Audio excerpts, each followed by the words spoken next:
Hello students, कैसे हो आप लोग। आप लोगों की तैयारी बेहतर चल रही होगी, ऐसा भी। तो बच्चों, कल मैंने पिछले वीडियो में लगभग जो है 4 पद पढ़ लिए थे। आज उसके आगे का कंटिन्यू करेंगे। जो बच्चे जुड़े हुए हैं वो सेशन को शेयर करते रहें और अधिक से अधिक बच्चों को जोड़ें ताकि वो भी लाभान्वित हो सकें। आज जो है सामान्य और साहित्यिक हिंदी के अंतर्गत कक्षा 12 के सामान्य और साहित्यिक हिंदी के अंतर्गत जो पद खंड का पहला चैप्टर है पवन दूतिका, इसका जो 5वां पद है आज उसका अध्ययन करेंगे और बहुत ही तन्मयता के साथ संयोज्य सुने इस पद को और समझें। जहाँ पर कोई प्रॉब्लम आए, समस्या आए, आप उसको कमेंट बॉक्स में ज़रूर पूछें। और जो बच्चे नए हैं वो सेशन को लाइक और शेयर भी करें। लाइक करते रहें क्योंकि आपके लिए हमारे द्वारा, हमारी टीम के द्वारा काफ़ी प्रयास मेहनत किया जा रहा है ताकि आप बोर्ड परीक्षा में बेहतर प्रदर्शन कर सकें। तो आइए देर ना करते हुए अपने मेन टॉपिक पर चलते हैं, पवन दूतिका।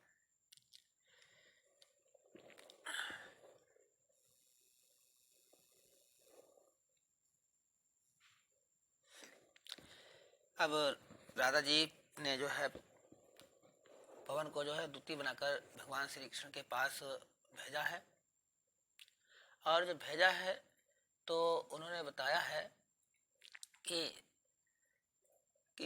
जब तुम भगवान श्री कृष्ण के पास मेरा संदेशा लेकर जाना तो मार्ग में मिलने वाली जो मनोहारी दृश्य हैं उनको बता रही हैं कि क्या क्या तुम्हें मार्ग में मिलेगा। पवन को ये बता रही हैं, समझा रही हैं कि जब तुम हमारे घर को छोड़कर जाओगी तो तुम्हें रास्ते में कौन कौन से मनोहारी, मनोरम, जो अपनी ओर आकर्षित करने वाले दृश्य वो तुम्हें मिलेंगे और उसे उनसे मोहित ना होना, मतलब तुम उनके जाल में मत फंसना और हमारा जो संदेश है वो श्री कृष्ण के पास पहुंचा देना। लेकिन मार्ग में अगर तुम्हें कोई दीन दुखी मिले, ठीक है, दीन दुखी मिले तो तुम क्या करना है, तो तुम उनकी सहायता अवश्य करना है। तो आइए चलते देखते हैं इस पद के माध्यम से राधा जी क्या कह रही हैं। थोड़ा स, थोड़ा आगे सरस रव का धाम सतपुष्प वाला और अच्छे अच्छे बहुद्रुमलता वान सौंदर्यशाली प्यारा प्यारा वृंदा विपिन मन को मुग्धकारी मिलेगा। आना जाना इस विपिन से मुहिम माना ना होना। बहुत ही सुंदर वर्णन है अयोध्या सिंह उपाध्याय हरिवंश जी ने किया है कि थोड़ा आगे सरस रव का धाम सतपुष्प वाला। तो थोड़ा मतलब और तुम हमारे घर से थोड़ा और आगे बढ़ोगी तो क्या होगा, सरस माने होता मधुर, ठीक है, और रव माने होता है आवाज या शब्द या ध्वनि। रव माने क्या होता है बच्चों, आवाज, शब्द या ध्वनि। रव का धाम, अब धाम माने क्या होता है, स्थान या घर। सत पुष्प वाला, सत माने होता है सैकड़ों, सत माने क्या होता है, सैकड़ों। अब पुष्प वाला माने फूलों वाला, सैकड़ों फूलों वाला।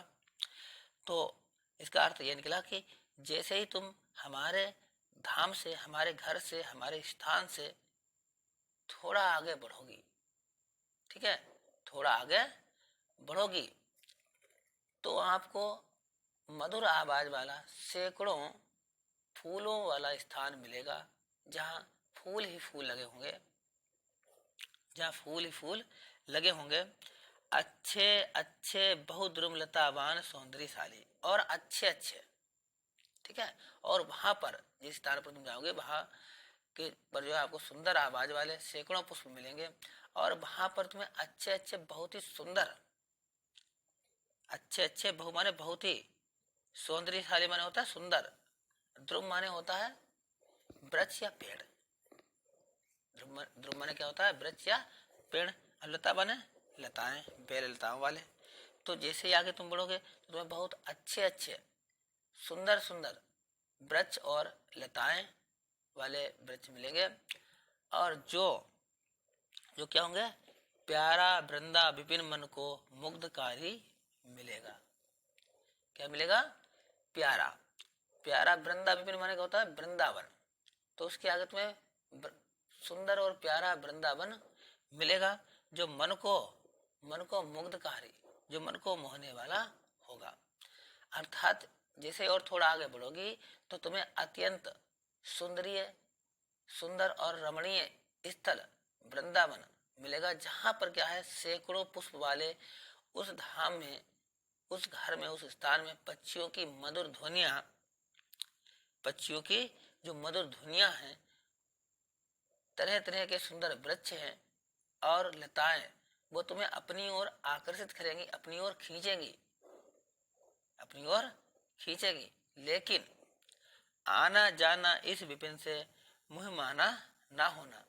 लेकिन आने और जाने के क्रम में तुम उस वन से मोहित होकर, मुह माना माने होता मोहित होकर, विपिन माने होता जंगल से या वन से, तो उस वन से मोहित होकर वहां रुक मत जाना। ठीक है? जो मैंने काम तुम्हें सौंपा है, संदेश भेजा है दूतिका बनाकर, उस संदेश को भगवान श्री कृष्ण तक पहुंचाना।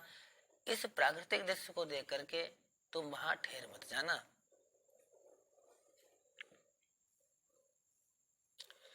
आगे पद में क्या कहती हैं राधा जी, आइए देखते हैं। बहुत ही सुंदर और मनोहर वर्णन जो है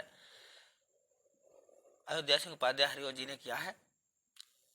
जो बच्चे जुड़े हुए हैं सेशन से, सेशन को लाइक और शेयर कर दे रहे हैं, और जो नए बच्चे हैं वो चैनल को सब्सक्राइब करें, क्योंकि हमारे चैनल के माध्यम से, जो हमारा एजुकेशन चैनल है, उसके माध्यम से आपको बेहतर से बेहतर कंटेंट प्रोवाइड कराए जा रहे हैं प्रत्येक सब्जेक्ट के। तो इसी क्रम में मैं बीएस चौहान आपके लिए हिंदी लेकर आया हूँ, और हिंदी में आपको 100% अंक दिलाने की मैं कोशिश करूँगा, ताकि अच्छे से अच्छे अंक आप बोर्ड परीक्षा में हासिल कर सकें।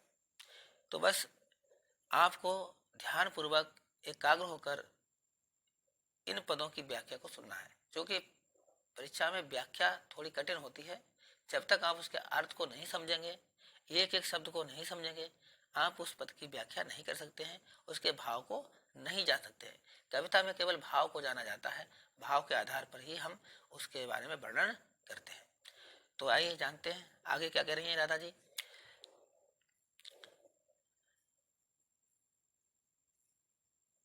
जाते जाते अगर पथ में क्लांत कोई दिखावे, तो जाके सन्निकट उसकी क्लांतियों को मिटाना, और धीरे धीरे परस करके गात उत्ताप खोना, और सदगंधों से श्रमित जन को हर्षितों सा बनाना। देखिए क्या कह रही है कि जाते जाते, क्या है बच्चों, जाते जाते, जैसे ही तुम जाओगे वन मिलेंगे, सुंदर सौंदर्यशाली वन मिलेंगे, लताएं मिलेंगी, पक्षियां मिलेंगे, कुंज मिलेंगे, सब कुछ मिलेगा तुम्हें।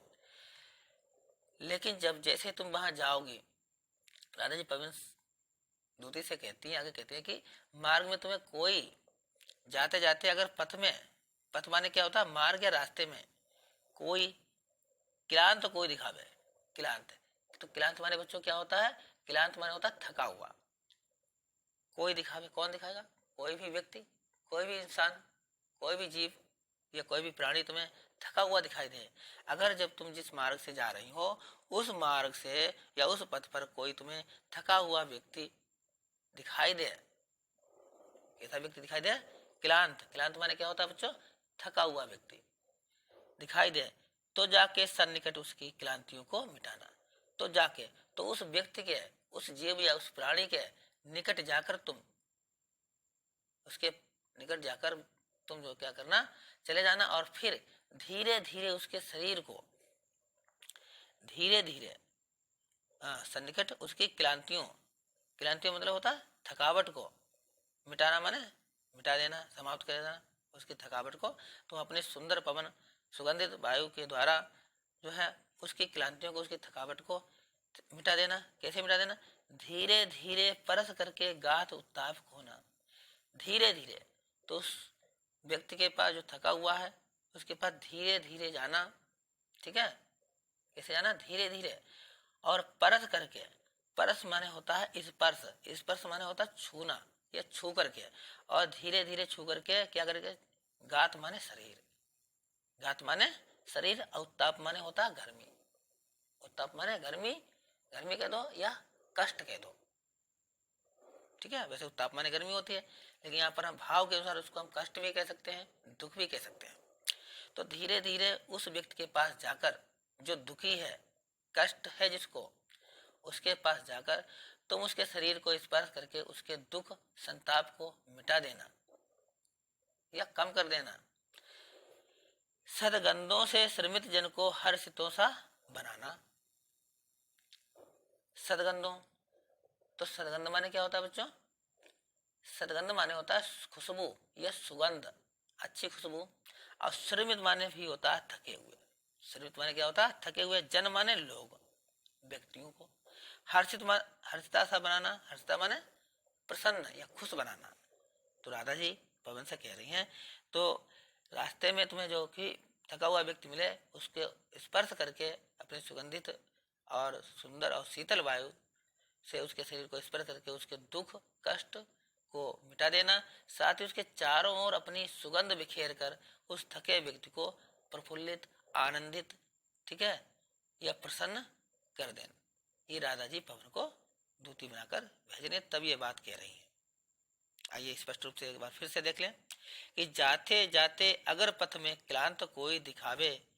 तो राधा जी कह रही हैं, राधा जी राधा जी कह रही हैं कि हे पवन दूती, कि मार्ग में तुम्हें कोई थका हुआ, थका हारा व्यक्ति मिल जाए तो तुम उसके पास चले जाना। तो जाके सन्निकट उसकी क्लांति को, उसके पास चले जाना और उसके पास जाकर के उसकी जो क्लांतियां हैं, उसके जो दुख हैं, उसकी जो थकावट है, उसको मिटा देना, समाप्त कर देना। धीरे धीरे परस करके गात उत्ताप को होना, और धीरे धीरे जो है उसके शरीर को स्पर्श करके उसके शरीर की गर्मी को या उसके दुख को, उसके संतापों को, उसके कष्टों को मिटा देना। और सदगंधों से श्रमित जन को हर्षता सा बनाना, और सुगंधित वायु से, खुशबू से तुम उसके चारों ओर जो है उस श्रमित माने थके हुए व्यक्ति को, थके हुए व्यक्ति के चारों ओर, थके हुए व्यक्ति के पास जो है खुशबू बिखेर देना, जिससे वह व्यक्ति जो है उसकी थकावट दूर हो जाए और वह प्रसन्नचित्त हो जाए। तो फिर आगे अगले पद में राधा जी बता रही हैं, बहुत ही स्पष्ट और सुंदर वर्णन किया गया है अयोध्या जी ने, कि लज्जाशील, लज्जाशील पथिक महिला जो कहीं दृष्टि आए, अब होने देना विकृत बसना तो ना तू सुंदरी को, अब ज्यों थोड़ी भी श्रीमित बह हो गोद ले श्रांति खोना, अब होठों की ओ कमल मुख की मलिनताएं मिटाना। कितना सुंदर वर्णन है कि लज्जाशील पथिक महिला। लज्जाशील माने क्या होता है? जो लज्जा है, जिसको लाज आती है, ठीक है। लज्जाशीला। पथिक, पथिक माने, पथिक किससे बना है? पथ से बना है। पथ माने होता है रास्ता, ठीक है। तो पथिक माने होता है यात्री, उस रास्ते पर चलने वाला मुसाफिर या यात्री। महिला माने महिला जो कहीं दृष्टि आवे। अगर जिस मार्ग से तुम जा रही हो, मथुरा के लिए जा रही हो, और मार्ग में जो जो दृश्य, जो जो व्यक्ति तुम्हें मिले, तो उनको तुम आराम पहुंचाना। राधा जी पवन से ये कह रही हैं। तो इसी क्रम में क्या है, आगे राधा जी बता रही हैं कि लज्जाशील पथिक महिला जो कहीं दृष्टि आवे। अगर जिस मार्ग से तुम जा रही हो, ठीक है, उस मार्ग में मिले जो भी राहगीर हैं, पथिक हैं, उनका उपकार करते हुए जानने की प्रेरणा जो है वो राधा जी पवन दूती को दे रही हैं। और अपने दुख में से भी अन्य लोगों के दुख की चिंता करती है। यानी राधा जी दुखी हैं, राधा जी अपने दुख को जानती हैं, लेकिन अपने दुख के जानने के साथ साथ क्या करती हैं, जो वो बताती है, अगर तुम्हें कोई मेरी जैसे कोई गृहिणी या दुखी व्यक्ति या कष्ट में व्यक्ति मिल जाए, तो उसका भी जो है भला करते चलना है, उसकी भी भलाई करते चलना है, उसका भी, उसको भी फायदा देते चलना है। तो जो कि राधा जी स्वयं दुखी हैं, तो वे दूसरों के दुख को जानती हैं और इसलिए वो उनसे कहते हैं दूसरे के कष्टों को भी आप मिटाते चले जाना। क्या कर रही हैं? लज्जाशील पथिक मला। तो चूंकि इसमें बताया जा चुका है कि जो राधा जी हैं वो कृष्ण की ब्रह अग्नि में जलती हुई हैं।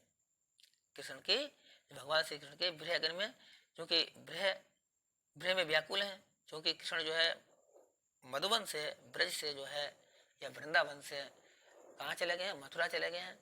मथुरा जाने के बाद उन्होंने ना तो उन्हें कोई संदेशा भेजा है, राधा जी इंतजार करती करती थक गई, उनकी आंखें भी जो है दर्द करने लगी, जिसके कारण जो है राधा जी बहुत दुखी हुई। तब जो है उन्होंने अपने इस संदेश को पवन के माध्यम से भेजने का प्रयास किया है। तो जब भगवान श्री कृष्ण की ब्रह अग्नि में जलती हुई राधा जी पवन दूतिका को समझाती हुई कहती हैं, उनको अच्छी तरह समझा रही हैं पवन दूतिका को, पवन को दूती बनाकर भेजा तो पवन दूतिका को अच्छी तरह समझा रही हैं। क्या कह रही हैं कि हे पवन, कि हे पवन, लज्जाशील पथिक महिला जो कहीं दृष्टि आवे।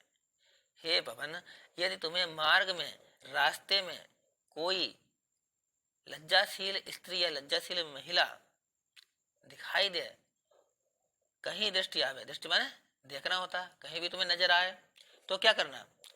होने देना विकृत बसना, तो ना तू सुंदरी को, तो उस सुंदरी को तुम,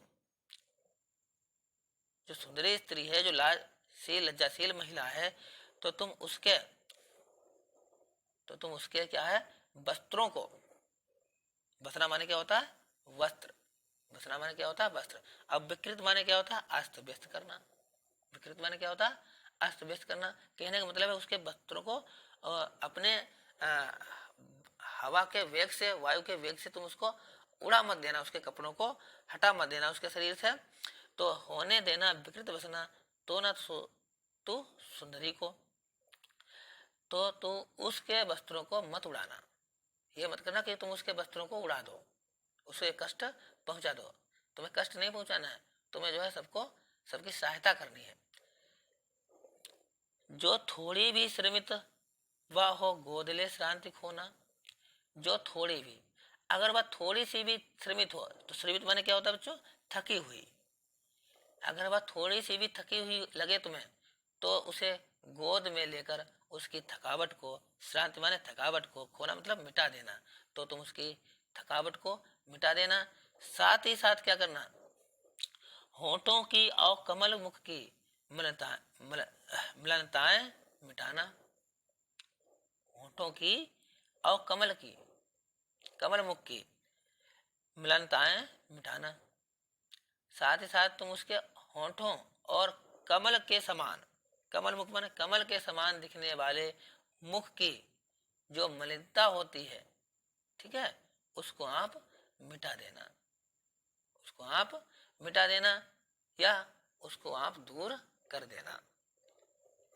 तो एक बार से फिर से समझेंगे कि इस पद में क्या राधा जी कह रही हैं कि लज्जाशील पथिक महिला जो कहीं दृष्टि आए, होने देना विकृत बसन में बसना, तो ना तो सुंदरी को। तो राधा जी कह रही हैं कि पवन दूती को संदेश भेजते हुए कह रहे हैं कि हे पवन, यदि तुम्हें मार्ग में कोई लाज बनती है, लज्जाशील स्त्री या महिला दिखाई दे, तो तुम उसके वस्त्रों को मत उड़ाना, उसके वस्त्रों को मत उड़ाना अपने वायु के वेग से। यदि जो थोड़ी भी श्रमित व गोद हो, बाहो गोद ले श्रांति खोना, यदि वह थोड़ी सी भी थकी हुई लगे तुम्हें, तो तुम उसे अपनी गोद में लेकर उसकी थकान को मिटा देना, अर्थात उसको स्पर्श करके उसकी थकान को मिटा देना। होठों की वो कमल मुख की मलिनताएं मिटाना, और साथ ही उसके होठों और कमल के समान दिखने वाले उसके मुख की मलिनता को आप हर लेना, समाप्त कर देना या शांत कर देना। जो मलिनता होती है उसको शांत कर देना।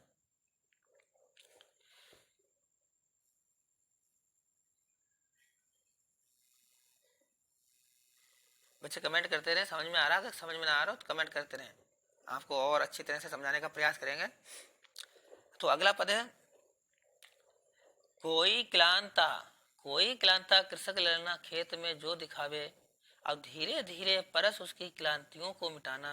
अब जाता कोई जलद यदि हो व्योम में तो उसे ला छाया द्वारा सुखित करना तप्त भूतांगना को। तो आगे राधा जी कह रही हैं कोई कोई क्लांता, तो क्लांता माने क्या होता है बच्चों? क्लांता माने होता थका हुआ, ठीक है, क्लांता माने थका हुआ होता है। क्लांता माने क्या होता है बच्चों? थका हुआ। कोई थका हुआ, कृषक माने किसान, कृषक माने क्या होता है?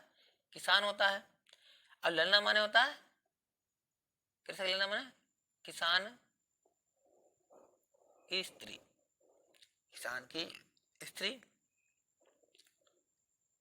सॉरी ललना माने कृषक, ललना कृषक के बेटा, ठीक है, कृषक माने किसान का, ललना माने बेटा, खेत में जो दिखावे। धीरे धीरे परस उसकी क्लांतियों को मिटाना।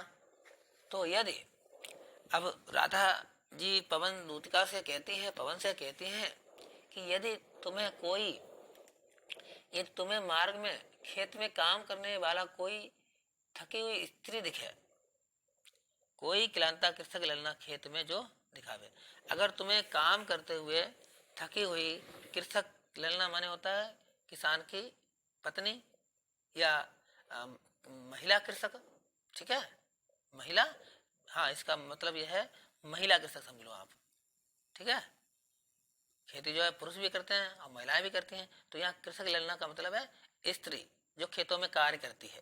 तो कोई थकी हुई, कोई यदि तुम्हें मार्ग में खेत में काम करने वाली कोई थकी हुई स्त्री दिखे, खेत में जो दिखावे, दिखावे मतलब जो दिख जाए, तो क्या करना है? तो तुम धीरे धीरे परस की क्लांतियों को मिटाना। तो तुम धीरे धीरे उसके पास पहुंचकर, उसके पास जाकर के अपने स्पर्श से, अपनी सुगंधित मीठी और सुंदर और शीतल वायु से स्पर्श करके उसकी जो थकावट है उसको आप मिटा देना। अब जाता कोई जलद यदि हो व्योम में तो उसे ला छाया द्वारा सुखित करना तब तो भूतांगना को। तो जाता कोई जलद यदि हो, और साथ ही साथ जलद माने होता बादल, यदि हो व्योम माने होता आकाश, जलद माने क्या होता बच्चों? बादल, और व्योम माने आकाश। यदि कोई, साथ ही साथ यदि कोई आकाश में बादल दिखाई देने पर, यदि तुम्हें आकाश में कोई बादल दिखाई दे तो अपने अपने वेग के द्वारा, अपने आकर्षण के द्वारा तुम उस बादल को उसके पास ला करके, उस महिला के पास ला करके, उस थकी हुई कृषक ललना के पास ला करके उसकी छाया के द्वारा उसी थकी हुई स्त्री को शीतलता प्रदान करना। व्योमला छाया द्वारा सुखित करना तप्त भूतांगना को।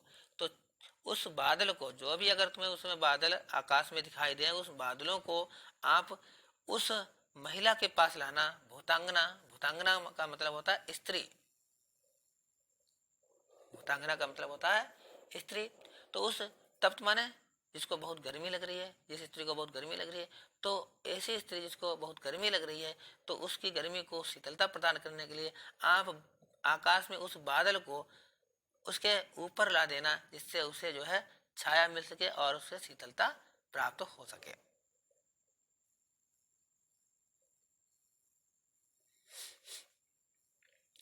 आगे राधा जी कहते हैं जाते जाते पहुंच मथुरा धाम में उत्सुका हो, जाते जाते पहुंच मथुरा धाम में उत्सुका हो। अब न्यारी शोभा वर नगर की देखना मुग्ध होना। अब तू होवेगी चकित लग के मेरु में, मेरु से मंदिरों को, अब आभा वाले कलश जिनके दूसरे अर्घ से है। जाते जाते, तो इस पद में जो है राधा जी ने क्या कहने का प्रयास किया है? इस पद में जो है राधा जी ने बताया है कि जब पवन, राधा जी जब पवन को मथुरा भेजने से पहले वहां के भव्य मंदिरों की शोभा का बखान कर रही हैं कि जब मथुरा जाना तो वहां तुम्हें क्या क्या दिखाई देगा, या मार्ग में क्या क्या मिलेगा, और आगे मथुरा जब जब पहुंचेगी तो तुम्हें मथुरा में क्या क्या दिखाई देगा, उसका वर्णन जो है राधा जी ने पहले ही जो है पवन को बता दिया है, ताकि तुम्हें कोई समस्या ना हो, मार्ग में जाने से रास्ता ना भटक जाओ।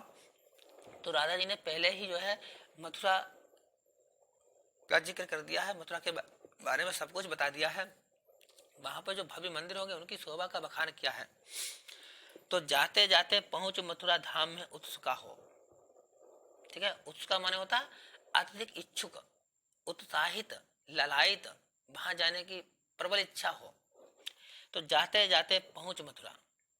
तो कृष्ण के पास पवन को भेजने के इस क्रम में राधा जी पवन से कहती हैं कि मथुरा नगरी जो है, जाते जाते पहुंच मथुरा धाम में।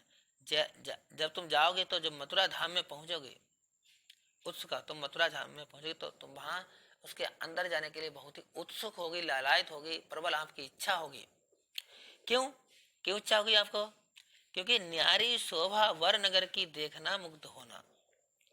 न्यारी शोभा देखना, न्यारी माने होता है सुंदर, न्यारी माने सुंदर, और वर शोभा माने शोभा, शोभा माने शोभा होती है। और वर माने क्या होता है? वर माने होता है श्रेष्ठ, वर माने श्रेष्ठ। कौन श्रेष्ठ? नगर। कौन सा नगर? मथुरा नगर। तो न्यारी शोभा वर नगर की, श्रेष्ठ नगर की, मथुरा नगर की देखना मुग्ध। जो मथुरा नगर है, जो मथुरा है, उसकी मथुरा नगरी की शोभा बहुत ही न्यारी है, अद्भुत है। और वहां पहुंचकर तुम स्वयं ही उसकी सुंदरता को देखने के लिए लालायित हो जाओगी। नगर की देखना मुग्ध होना, तो वहां की सुंदरता को देखने के लिए तुम वहां जाओगे तो तुम स्वयं ही वहां जो है मुग्ध हो जाओगी। ठीक है। तू होवेगी चकित लख के मेरू से मंदिरों को। तू होगी, तो होगी चकित, और तू उस दृश्य को देख करके, उस दृश्य को देख करके आगे कहते हैं कि जब तुम वहां जाओगी तो तुम उस श्रेष्ठ नगर के अद्भुत शोभा को देखकर उस पर मुग्ध हो जाओगी। ठीक है, मोहित हो जाओगी। किंतु ऐसे में तुम अपनी उत्सुकता पर रोक मत लगाना, यानी जो तुम्हारी इच्छा हो उसको रोकना मत। अपितु, अपितु क्या है?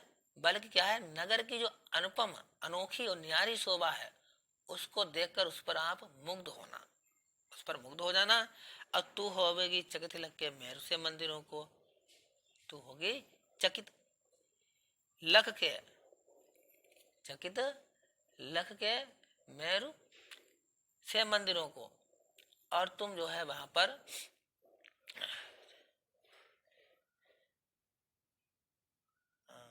चकित हो गए मंदिरों को। आभा वाले कलश जिनके दूसरे अर्क से, दूसरे अर्क से। हाँ, अब देखिए, लख माने दे करके, जान करके, मेरु माने मेरु के पर्वत। ठीक है, मेरु माने कहता है, मेरु का मतलब है सुमेरु पर्वत। सुमेरु पर्वत जैसा विशाल है, उससे उसी प्रकार से वहां पर जो मंदिर है वो सुमेरु पर्वत के समान ही विशाल है। आभा वाले, आभा माने माने आभा माने क्या होता है? प्रकाशित हो रहे, चमक रहे हैं। और अर्क माने क्या होता है? सूर्य। अर्क माने क्या होता है? सूर्य। अर्क माने बच्चों क्या होता है? सूर्य। तो जब वहां जाओगे तो तुम वहां सूर्य के समान, सूर्य के समान, सूर्य के समान क्या है? सूर्य के समान चमकते हुए कलशों से, सूर्य के समान चमकते हुए, आभा कलश माने चमकते हुए, चमकते हुए कलशों से युक्त सुमेरु पर्वत जैसे, सुमेरु पर्वत से जैसे, सुमेरु पर्वत के समान विशाल ऊंचे ऊंचे भव्य मंदिरों को, भव्य मंदिरों को देखकर तुम आश्चर्यचकित मत हो जाना, तुम आश्चर्यचकित रह जाओगी। क्योंकि तुमने आज तक ऐसे मंदिरों को नहीं देखा है जो सुमेरु पर्वत जैसे विशाल मंदिर हो, और ये मंदिर सूर्य के समान, सूर्य के समान जो है प्रकाशित हो रहे हो, सूर्य के समान प्रकाशित हो रहे हो या चमक रहे हो। ऐसे कलश, जो मंदिरों के कलश है उनमें ऐसी चमक है जो सूर्य जैसी चमक होती है। उन मंदिरों को देखकर, उन विशाल मंदिरों को देखकर तुम चकित हो जाओगी, आश्चर्यचकित हो जाओगी, क्योंकि इससे पहले तुमने ऐसी ऐसी भव्य सुंदरता, ऐसा भव्य नगर नहीं देखा है।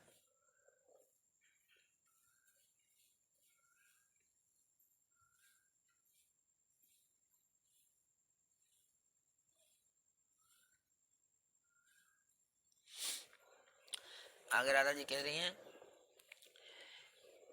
कि देखे पूजा समय मथुरा मंदिरों मध्य जाना।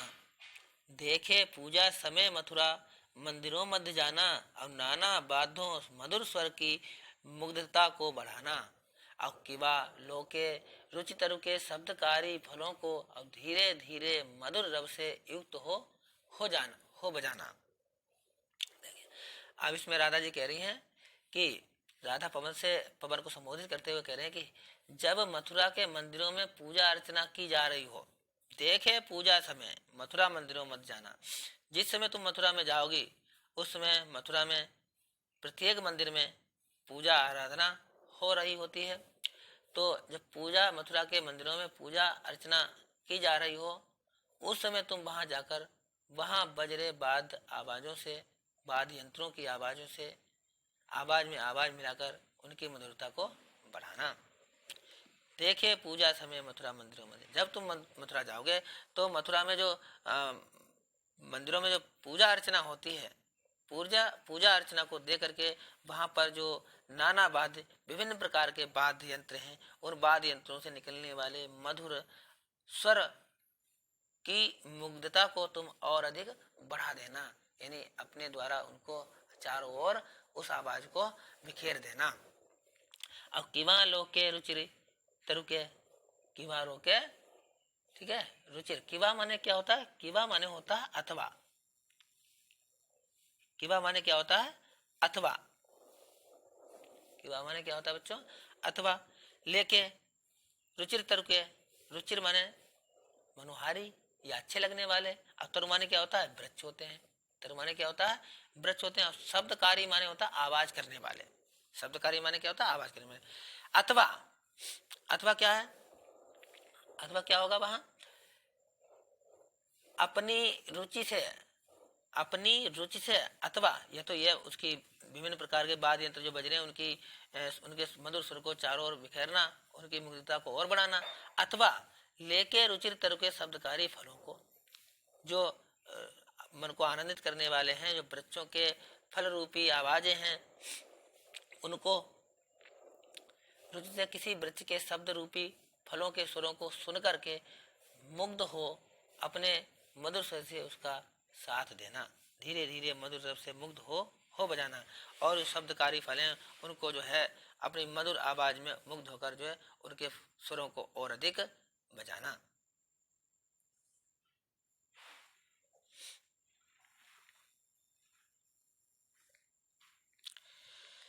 अगला पद है तू देखेगी जलद तन को जा वहीं तदगता हो, अब होंगे लोने नयन उनके ज्योति उत्किरणकारी। अब मुद्रा होगी वर वदन की मूर्ति सी सौम्यता की, अब सीधे सीधे वचन उनके सिक्त होंगे सुधा से, सिक्त होंगे सुधा से।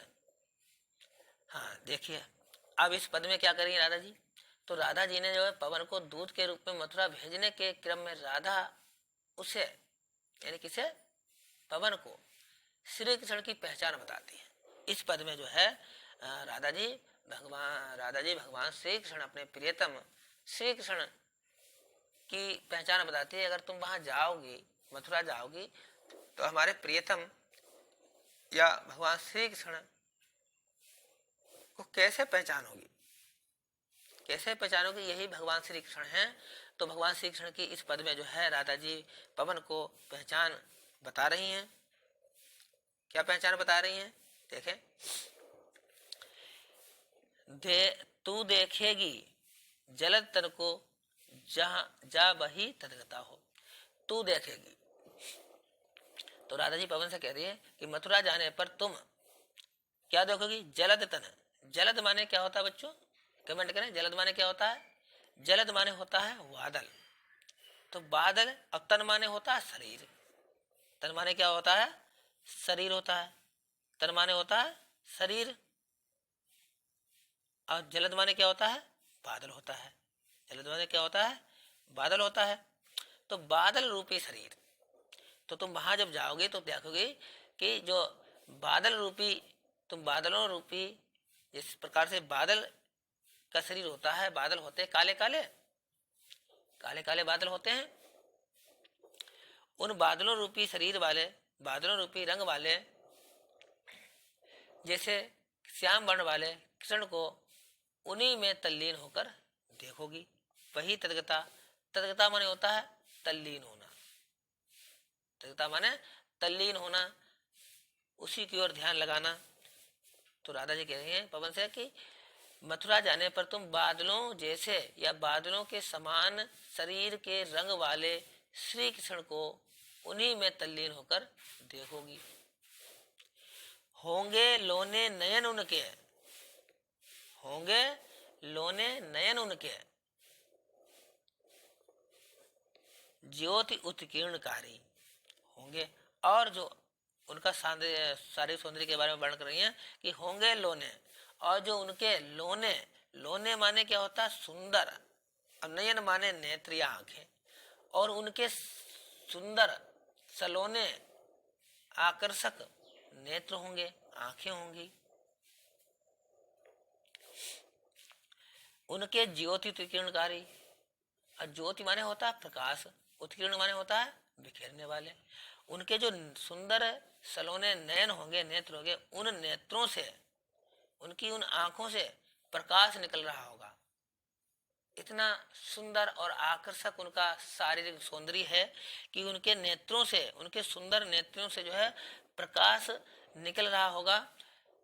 अब मुद्रा होगी वर वदन की मूर्ति से सौम्यता की, मुद्रा होगी।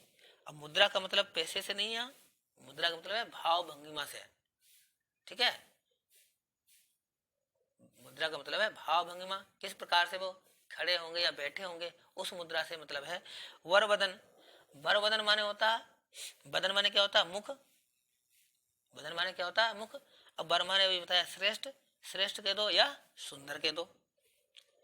तो अब मूर्ति सी सौम्यता, मूर्ति माने जानते हो आप लोग, मूर्ति और सौम्यता माने सुंदरता या सुंदर। तो इसका अर्थ निकला है कि होंगे, अच्छा मुद्रा होगी वर वदन की मूर्ति सी सौम्यता, और उनका जो मुख होगा, उनके सुंदर, उनके सुंदर सौम्य मुख को देखकर ऐसा प्रतीत होगा, ऐसा लगेगा जैसे वह कोई मनोहार मूर्ति हो, मनोहारी मूर्ति हो। जिस प्रकार से कोई सुंदर मूर्ति रखी होती है, मूर्ति होती है, तो उनकी स्थिति इसी प्रकार उस मूर्ति के समान बहुत ही सुंदर और आकर्षक होगी। उनका शरीर इतना सुंदर होगा, भाव भंगिमा इतनी सुंदर होगी, वो एक मूर्ति के समान सुंदर प्रतीत होंगे।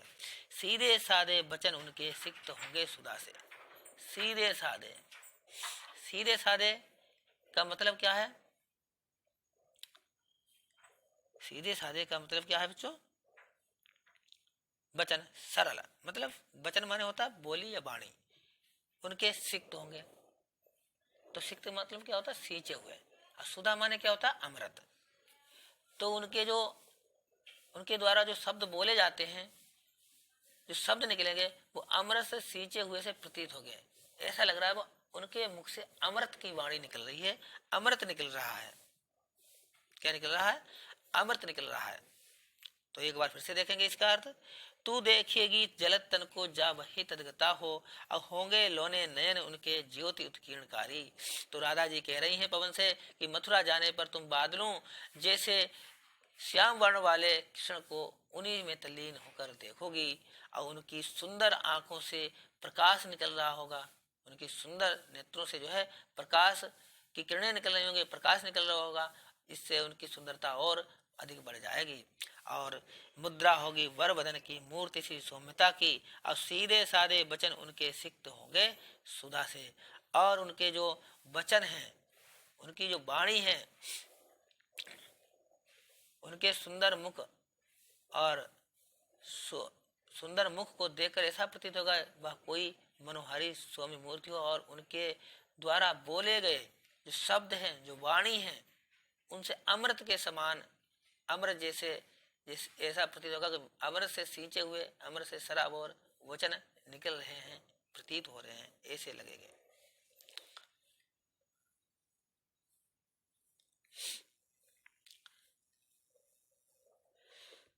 आगे राधा जी कह रही हैं कि नीचे फूले कमल दल सी गात की श्यामता है, और पीला प्यारा वसन कट में पहनते हैं फबीला, और छोटी काली अलक मुख की कांति को है बढ़ाती, और सद वस्त्रों में नवल तन की फूटती सी प्रभा है। सद वस्त्रों में नवल तन की फूटती सी प्रभा है। कितना सुंदर वर्णन है कि नीले फूले कमल। तो इसमें क्या बताया कि नीले फूले कमल, नीले माने होता है नीले रंग के, फूले माने फूले हुए, कमल दल माने कमल, कमल का समूह, दल सी गात, गात माने शरीर की, श्यामलता माने श्यामता माने श्यामलपन, सांवलापन। तो राधा जी कह रहे हैं कि हे दूती, हे पवन दूती, जब तुम वहां जाओगे तो क्या देखोगी कि नीले फूले कमल दल सी गात की श्यामता को, गात की श्यामता को, उनका शरीर नीले खिले हुए कमल के समूह के दृश्य सावला और मनोरम होगा। नीले फूले कमल दल, उनका शरीर जो है, गात माने क्या होता है बच्चों, उनका जो शरीर है वो नीले फूले कमल दल के समूह, उनका शरीर नीले खिले हुए कमल के समूह के समान, समूह के दल सी माने समान, श्यामता माने होता है श्यामलापन, श्यामल होगा, और जो उनका श्यामल शरीर होगा बहुत ही मनोरम और आकर्षक होगा। तो यहाँ पर जो है कवि ने जो है उनके शरीर की तुलना जो है कमल के समूह से की है, कमल के फूल से की है। तो यहाँ पर जो है उपमा अलंकार है।